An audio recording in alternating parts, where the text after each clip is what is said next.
going to just read a little bit from my book, and then I have a little slideshow to kind of talk about, elaborate on some of the things that this book can do for your own communities and thoughts and whatnot. So I'm just going to jump right in. I wanted to write this book for several reasons. After living in a small town for more of my life than not, I've seen many things that work in different communities, as well as many things that have fallen flat or were received differently by the long fallen flat or were received differently by the long time locals and the newcomers. Sorry. Through reading this book, you will see the difference between the two, and you will grow to understand how to navigate your small town living, whether it's a new experience or you've been here all along. With so many people wanting to move to small towns these days, we're seeing a shift away from the idea that you have to be in a city to have the life that you want. I hope you will use this book as a tool for that transition. There are many ideas for events and businesses to start in your new town and for ways to offer your time, but at the core of it all, you will come to understand what it means to create a community for yourself and to add to the one that was there before you arrived. I hope you will use this book as a guide, not only for discovering places that you otherwise haven't been, but also as a tool to learn of what you could bring to your own community. Throughout these pages, you will find images of towns and people from across the country, but small town stories are not limited to just these people and places. There are over 19,000 small towns in the United States alone, under 25,000, according to the census in 2020, and there were 19,500 incorporated towns with a population under 25,000 in the United States. And each and every one has a story to tell. I just wish that I could tell them all. My son and I traveled through dozens of small towns to take pictures for small town living. We drove the back roads any chance we had, past abandoned storefronts and through lively, thriving downtowns. Yet at the forefront of every place, there was still heart and light, even in the desolate stretches when you don't see another car. Sometimes you are left to wonder, how did people find this land? You're reminded that many people before you did find it and loved the land and gained purpose and meaning in the solitude. On the drives in between towns, I had time to think about the trees that lined the roads. I wondered what it was like when these tall, towering sentinels were just seedlings. I thought about the generations of families that had been living on the land for many, many years. I thought about the indigenous families who made their home even earlier. Are we good stewards these days? How can we do better? What can we do to create more inclusive communities for everyone? It all has meaning and purpose. You see the potential and growth of a small town, and you see the heart. That is what I wanted. That is why I wanted to write this book. Crisscrossing back roads, looking for places to stop and visit, gives you time to think and time to imagine what could be.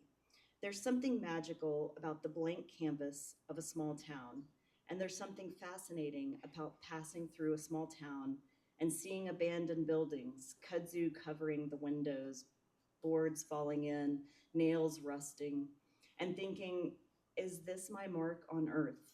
Is this what I'm leaving behind? How did we get here? And why are we so quick to leave and move on?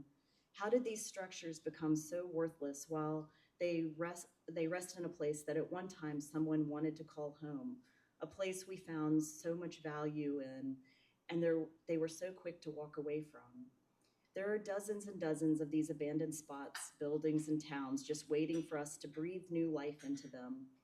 This book will share the stories of some who have started that process and give you the tools to do so as well.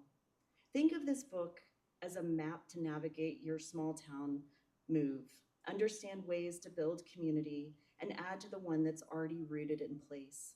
This is your chance to learn from others what works and what doesn't. when you are thinking of embracing a smaller way of living. You can use this book as a jumping off point in what to look for in a town.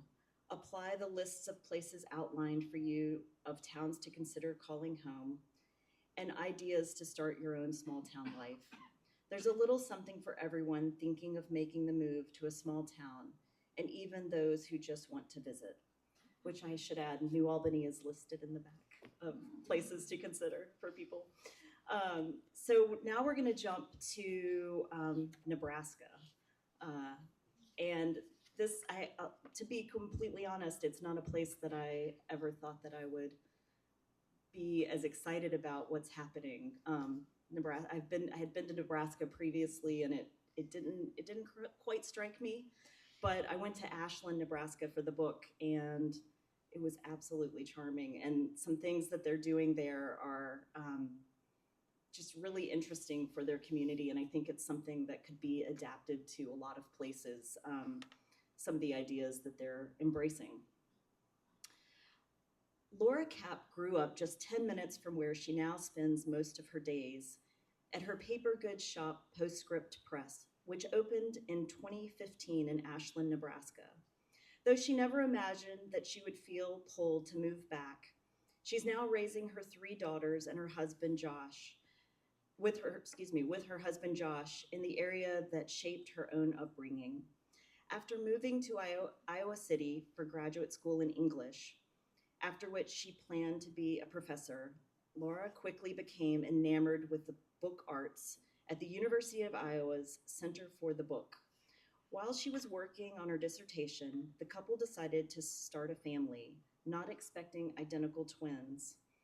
I couldn't see how it would work to have twin babies and start a job as an assistant professor.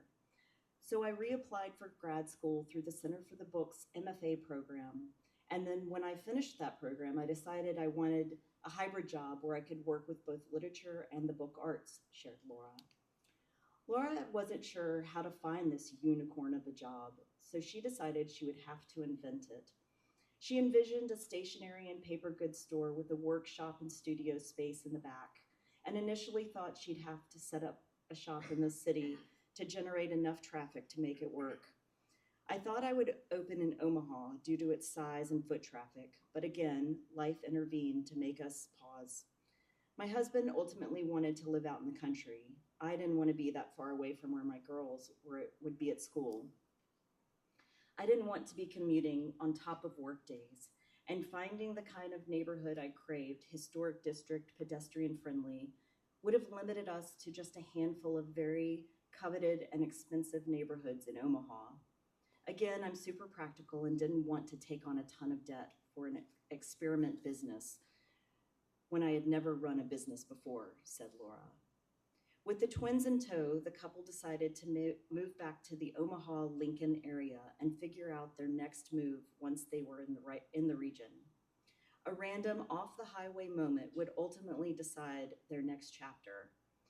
I brought my twins for a preschool visit, and I randomly decided to drive down a highway that runs parallel to the interstate and grab cookies at a little bakery I'd seen in Ashland, a small town about 10 minutes from where my parents live. When I pulled up, the neighboring building had a for sale sign in the window.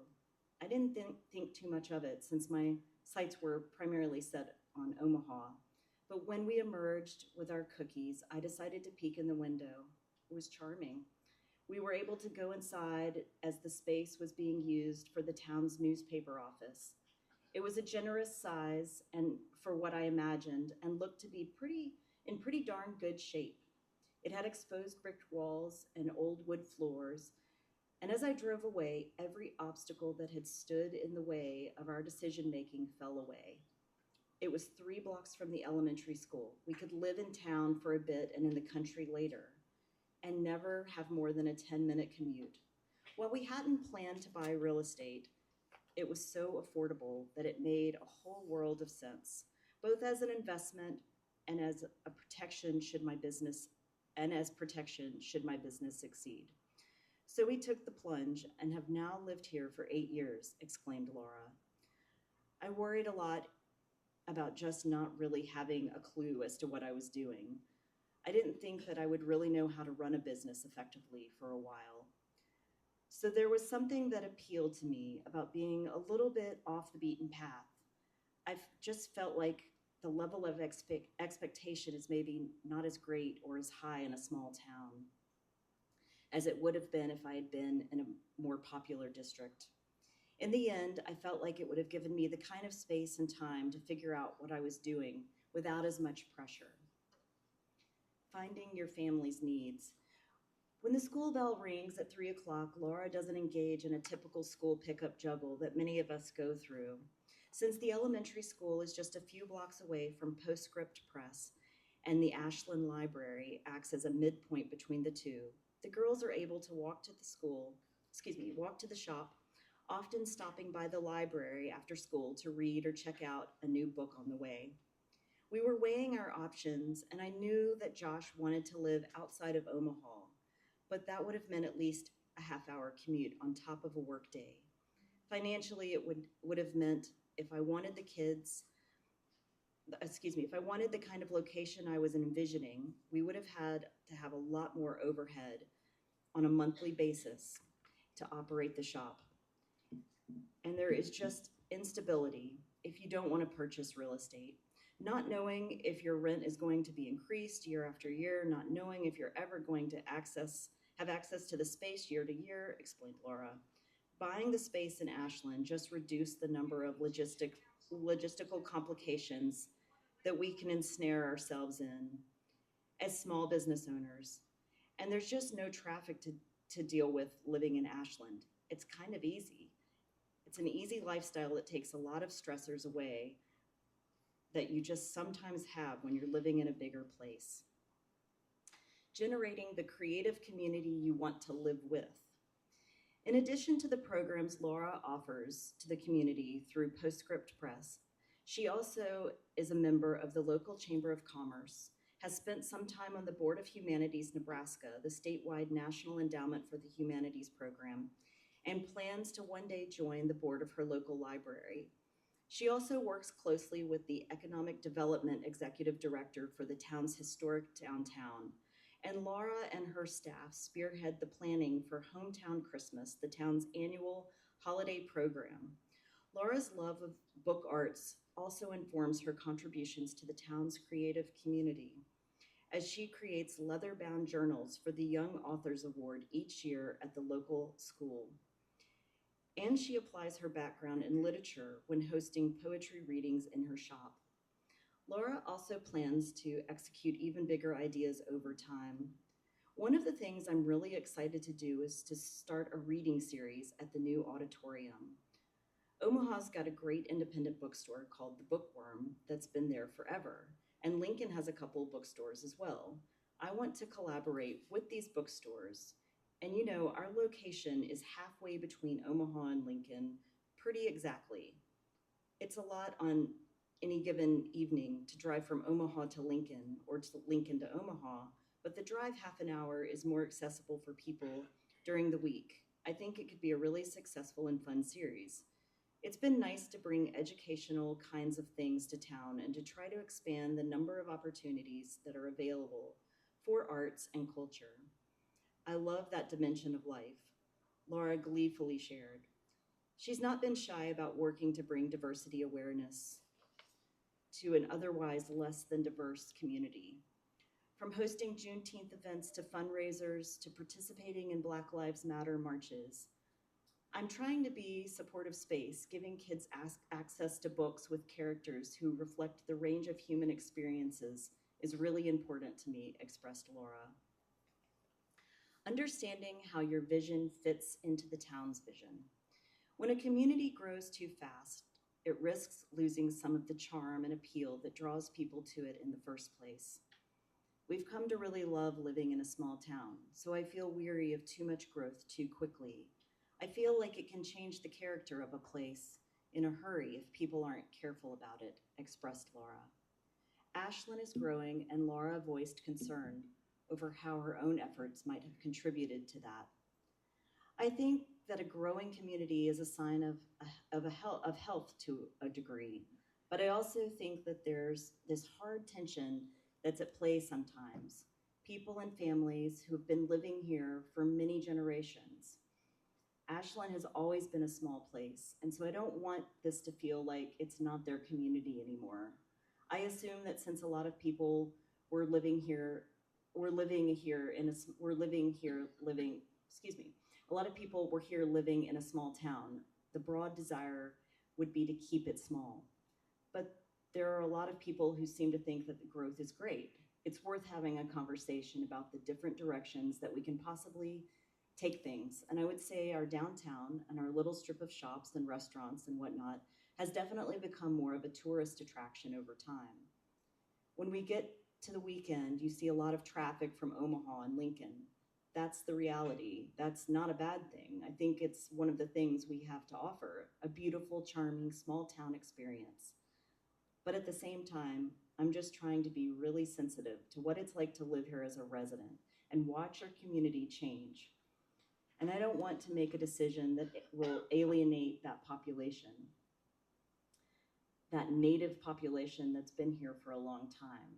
And I have to think growth is good, but I think it's good to take a really long view of it, going at a slow pace and not necessarily courting additional growth if it's already happening. We have those kinds of conversations in our creative district meetings. When discussing priorities, we ask, are these projects going to benefit the existing residents, or are they going to be more geared towards a tourist? That's one of the biggest struggles of living in a small town, shared Laura. And that is Ashland, Nebraska. So we're gonna shift gears here, and I hope I'm doing this right. I'm not very tech savvy, but does this need to turn on over here? I may have turned itself off.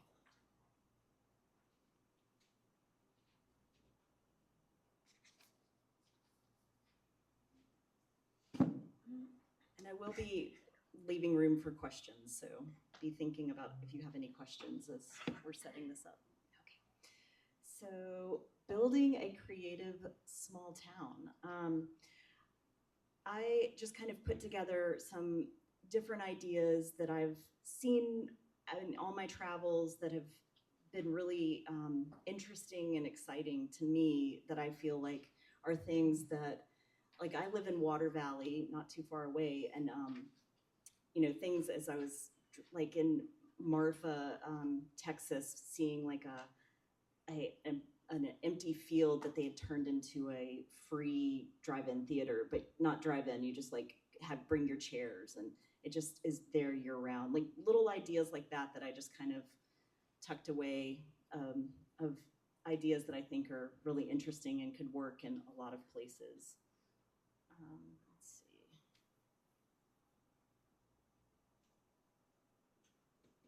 Sorry, again, I'm not very tech savvy, so I'm just trying to, okay. How to get started. Creating a creative community can feel daunting, especially if you are new to town and haven't found your community yet. But there's so much you can do without feeling overwhelmed. So this is just kind of a list of people and places to utilize, especially if you're new to town and are interested in how to get started, how to, moving to a small town. I moved to Water Valley 20 years ago. I didn't know how to find I found a realtor. I didn't know how to find a plumber. I didn't know how to find anybody to connect with. I just kind of moved there blindly, even though I grew up in Oxford as a child. But so these are just kind of places, and I'm sure a lot of you are already utilizing these, but if you're not, this list is for you. Coffee shops, Chamber of Commerce, the Arts Council, local library, your local heritage museum, Main Street Association, the local park or park commission, tourism board, junior auxiliary, and just go in and ask local shop owners. Like, they know everything in a small town of what's going on. And don't be afraid to double dip. This one is, so here's a picture of Postscript that we just learned about, but she has a coffee shop inside. She has a workshop studio in the back where she hosts classes in addition to her stationery store. This other location that's featured is a liquor store, but also a plant store. They sell cactus and all sorts of plants. So, you know, if the space is a big space and you think it's perfect for what you want to do, but it's too big, maybe go in with someone else and have a second business, or if you know someone that's looking for a space, you know, maybe you're the connector that they need to put them together to create a space that could be two businesses in one, or maybe you have two ideas that you really want to do that you think could be put together. The plant store nursery, I think it's the only one in town. This is in Marfa, Texas. And I guess, you know, they have the plant store outside and the liquor store inside. So they're utilizing space that would just be empty otherwise. So here's a list of ideas that you could bring to your small town. At a coffee shop, you could have book exchange night. You could have wine night, clothing swaps, record night, where you just bring records and y'all listen to records together. Speed creating, kind of like speed dating, but for creatives. And maybe this is a way to network. Maybe there's somebody that you're looking for, like one thing that, you know, you need put the puzzle together for an idea that you have, and you just haven't met that person. But something like a speed creating could be really fun. Does New Albany have an arts council? Sort of. This you could apply this to other types of councils. The Chamber of Commerce, the art crawl, group art shows, poetry and literary nights. Oxford does this. That's really popular, is the Iron Bartender competition. You could apply that to other types of competitions, like, you know, cookies, or, you know, any sort of competition that's really fun. Just bringing all the local restaurants together to have a winner and supporting all the local restaurant businesses. If there's something that you really are passionate about, like teach a class, like put forward a pitch to teach a class that isn't being taught in town. Start a podcast. And then Main Street and the Chamber of Commerce, movies in the park, concerts in the park, a progressive dinner with local restaurants, start a community garden, and start a garden club for Main Street beautification, which you'll already have. So, and then here's some more ideas that I feel like are really good community builders. And this would definitely apply to New Albany. Start a bicycling group if you don't already have one. Plan a neighborhood bird club, teach a yoga class, plan a micro art show.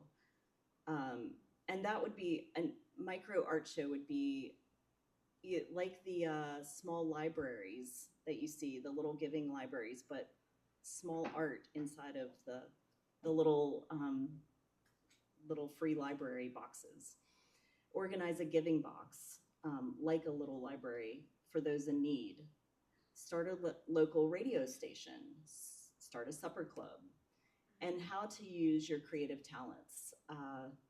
We have a fantastic sign painter in Water Valley he basically does all the signage for town. But, you know, if that's your thing, that's an idea that you could put to work in a town like New Albany. Murals, help local businesses with content creation, take product photos, help merchandise shops, offer your interior design skills to shop owners. And if you know someone that is really good with graphic design, these are all just creative businesses that aren't utilized enough in small towns. And I do have a QR code if anybody's interested in all these ideas, that they can take a picture of it, and it will bring up all these slides. Will be there for you.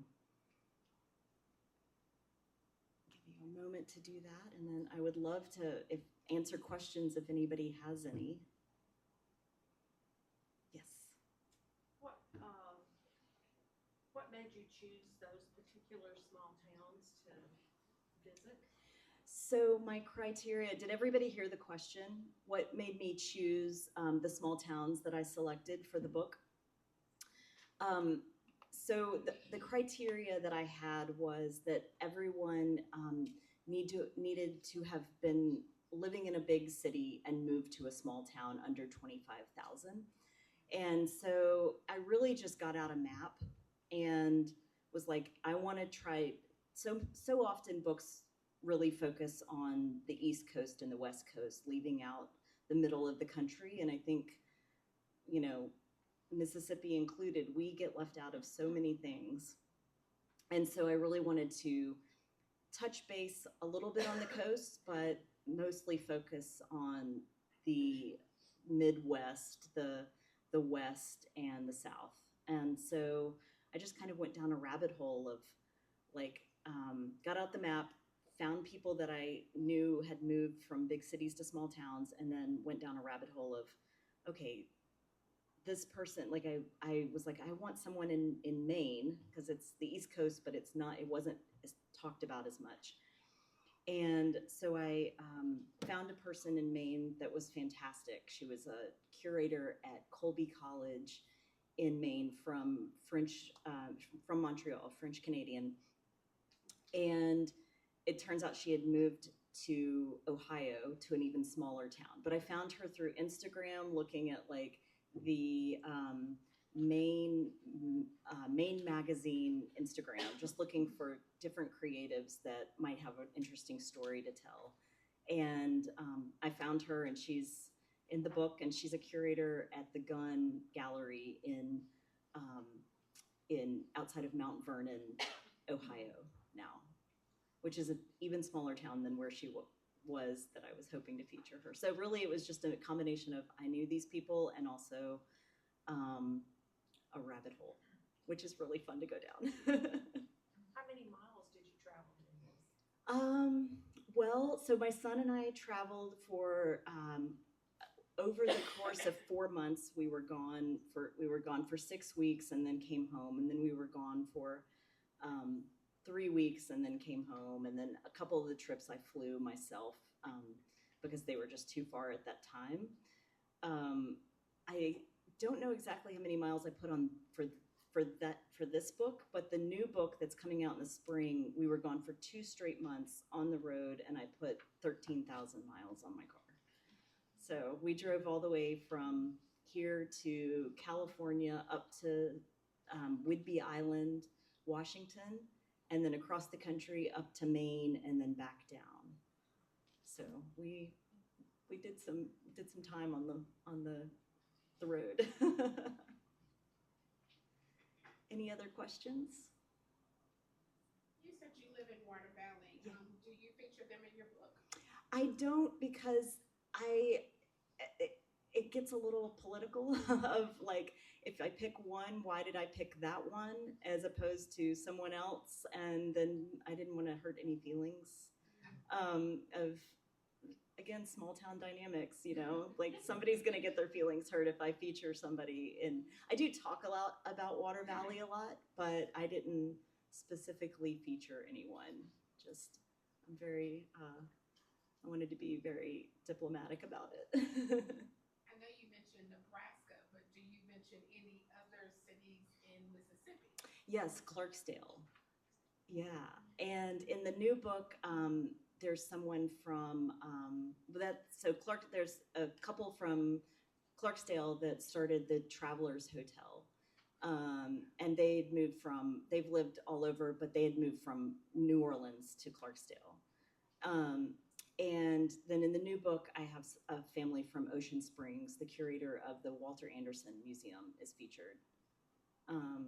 Yeah, so there's definitely a lot of Mississippi love in the book, but specifically Water Valley, no. So the foreword was written by Erin Napier. Yes. How are you connected to her and that whole Laurel? So I knew Erin.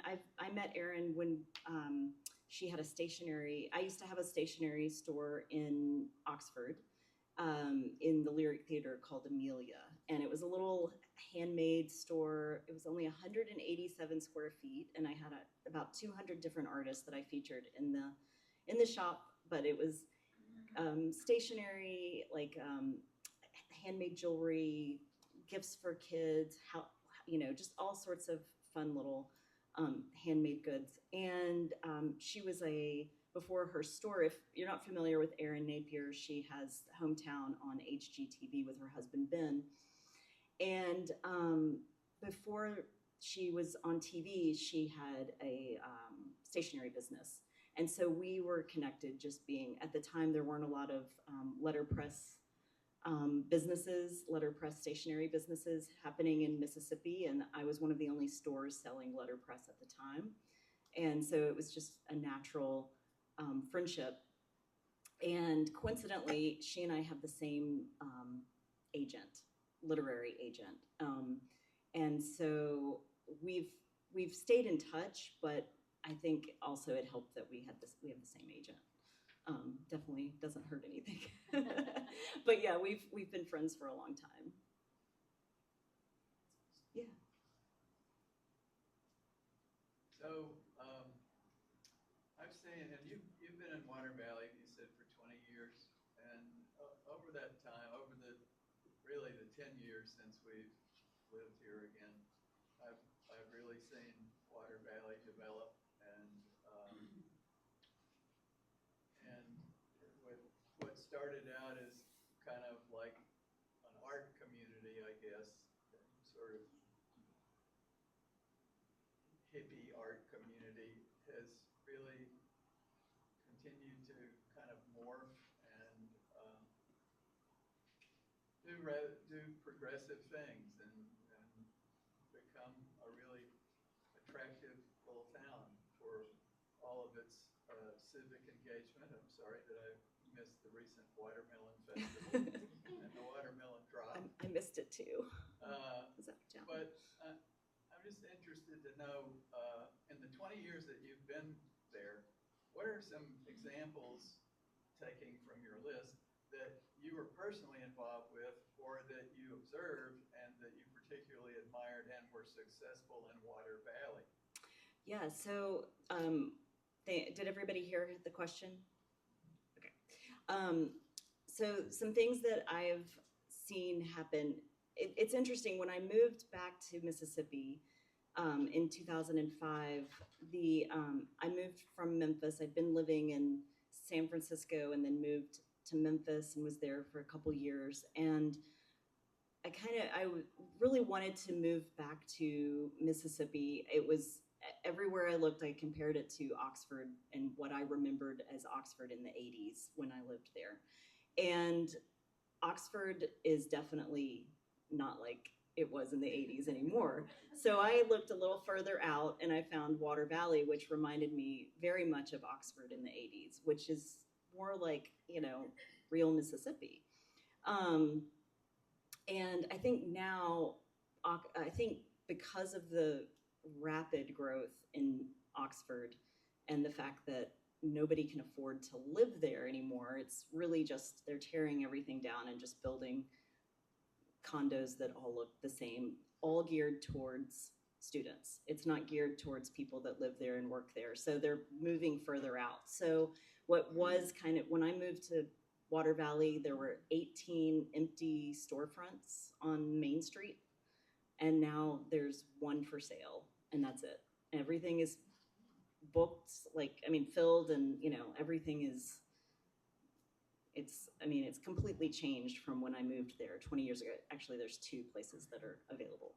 But, yeah, so it's a completely different place. And I think that has a lot to do with just people looking for affordable housing, which I think city planners, that's definitely something to consider when you're allowing things to be torn down and built and that sort of thing. Like, how is it going to affect everyone that lives here? How is it going, like what the Nebraska, like what Laura was saying, like, how is this going to appeal to everyone that has been here before. I wouldn't want to be a part of something that changed what people that grew up there. I don't recognize my hometown of Oxford anymore. I don't want to be a part of that in Water Valley. So I've been very slow with my progress, but I joined the Main Street Association. I was on the Main Street Association for 3 years,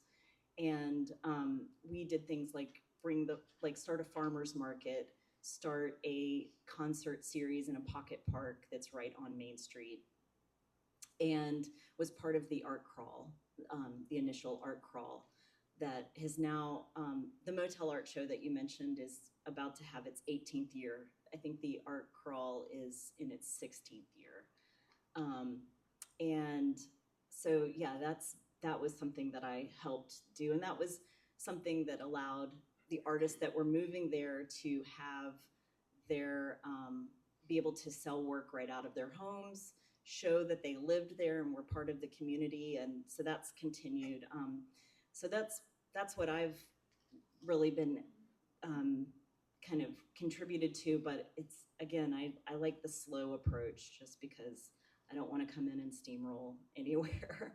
I want it to still feel like the place that I wanted to move to. I don't want it to just turn into something else that it's not really, so does that answer the question? Yes. Okay. Well, you mentioned the concert series, but are there other projects that you saw develop and be successful that you weren't necessarily involved with, but you admire them for the success that they've brought to the city? Yeah, it's since closed, but there was a brewery in Water Valley for a while, and it was fantastic because it gave a place for traveling bands to play. It was a big enough space that it really drew a lot of people from other places.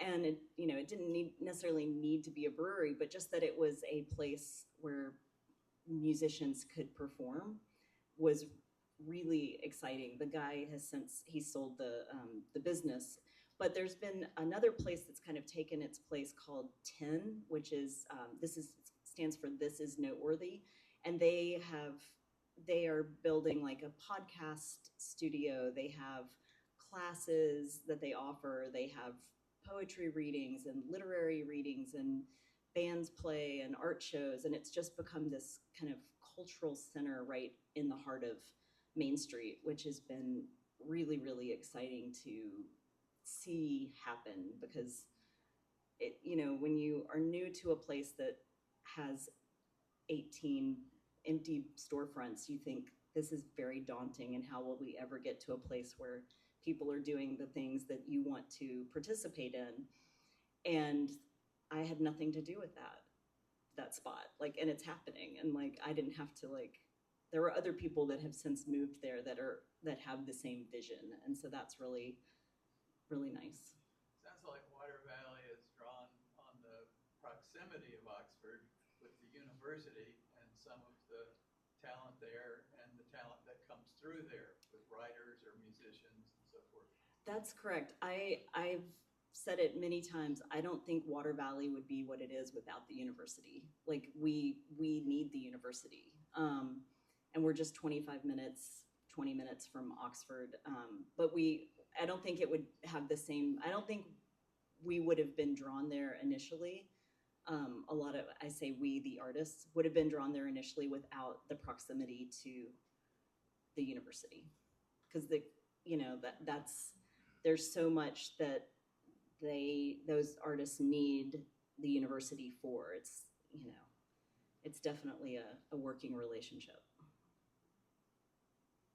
Is the Crawdad Hole still there? It is. I know. If you're not familiar with the Crawdad Hole in Water Valley, it's fantastic. It's in an old gas station, and they now have a music venue as well attached to it. So they've kind of expanded. And it's funny because I looked at that building years ago, and it was only $15,000, and it's right on Main Street. And I'm still kicking myself that I didn't find a way to buy it, but but I didn't.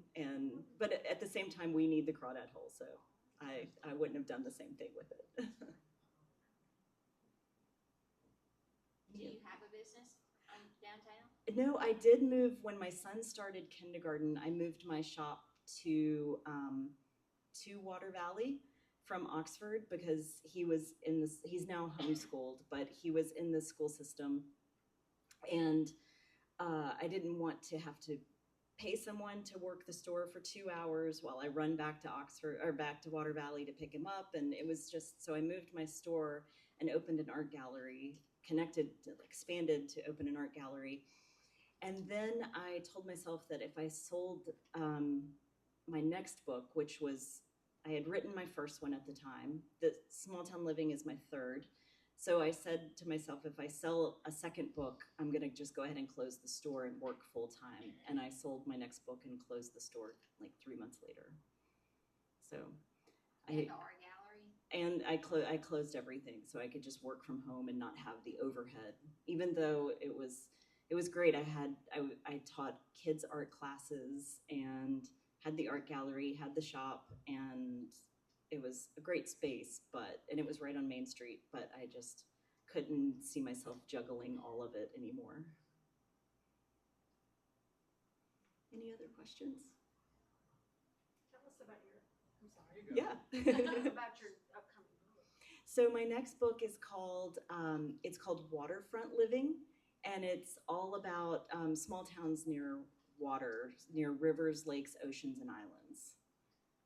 And that will be out. It'll be out, I don't have an exact date, but in the spring of 2026. So we were talking before the program, and you had some very nice things to say about New Albany. Thank you very much. I love it here, yes. We like it too. But with your knowledge of New Albany, are there any kinds of projects similar to the ones you mentioned in your slideshow that we might consider, or that you think that New Albany might be right for? Oh, I would have to do some, because every time I come here, I feel like there's new things opening. So, I don't know exactly. I would have to look and see what all's here right now. Because, I feel like as I was going through that list, I was like, New Albany has this. New Albany has this. So, off the top of my head, I would need to do a little research. That's okay. I'm just looking for some free consulting. Yeah. Well, we have our version of Double Decker and the Watermelon Festival coming up the last Saturday of September, the Tallahatchie River Fest. Oh, nice. Well, y'all are so smart to do it not in the hottest month like we do the Watermelon Carnival. It's the worst. I can't even go anymore. It's so hot. So you should come I would for a love visit, to. I would love to. on the 27th. The 27th. I will look and see if I'm in town, I'll come for sure. And we have the rubber duck regatta, and we just hope that there's water in the river to float the ducks. Oh, that's when I was working on this new book, that was part of the challenge, because I tried to find places that you wouldn't think of as water towns. Like I have a town in New Mexico and a town in Arizona. And some of the places that some of the time of the year that I went there to take the pictures, the water is pretty low in some of those. So I have to give a disclaimer this was shot in the winter. This is late spring, early spring, that sort of thing. So. Brain drain was mentioned earlier. I'd like to know if in your travels and your writing, you see that as a winnable battle. Brain drain. Yes, it is a winnable battle. In what context? When was it mentioned in the book? I heard it got mentioned. mentioned. Oh, okay. I didn't say you mentioned it. Yeah, couldn't I was. remember. Wait, I didn't. In what context was it mentioned? Well, I just personally saw your book as kind of an avenue to help stop that. People to see the value in coming home to a small town. My children have just moved back here, and you who's gonna run things when we're not there? I do think okay, I needed context because I missed that part of the like when you were speaking before. But I do think it's winnable. I think that, I mean, if you look around, look how many people are here, and the amount of community support that I know that, that New Albany has, and a lot of these small towns that they're cultivating and really holding on to. I think that at the core of all of it, everybody that moved from these big cities to small towns were searching for community. And I think that that's a big, I like the point you made, not every small town is an ideal small town.